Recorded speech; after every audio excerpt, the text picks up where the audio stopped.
Association से call है। जी कहिए। कुछ पूछना है मरियम। जी ज़रूर। वो नई मुलाजमा जो है, जी हाँ। वो इस काम के लिए बहुत कम उम्र नहीं है मरियम?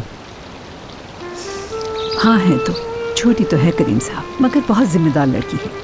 क्या तुम्हें उसके घर वालों के बारे में कुछ मालूमात है? आप ये क्यों पूछ रहे हैं? मुझे ये मालूम है आप किस लिए पूछ रहे हैं बाबा। वो हमारी पुप्पो जैसी दिखती है ना? हाँ, मैंने उसे कल रात देखा। बहुत मुशाबिहत रखती है। उसे जब मैंने पहली बार देखा तो पुप्पो की याद आ गई। मेरे लिए ये वाकई नाकाबिले यकीन है। ये कुकीज़ मेरे लिए है ना मरियम आंटी? तौबा है सिनान। जी हाँ, मैंने ये आपके लिए बनाए हैं, खाएं मजे से। सादिया, क्या तुमने अली को कॉल की? बिल्कुल भूल गई। मेरी कल रात को उससे बात हुई थी। मैंने उससे कहा था कि सादिया भी तुम्हें फ़ोन करेगी। ठीक है, मैं उसे फ़ोन करती हूँ।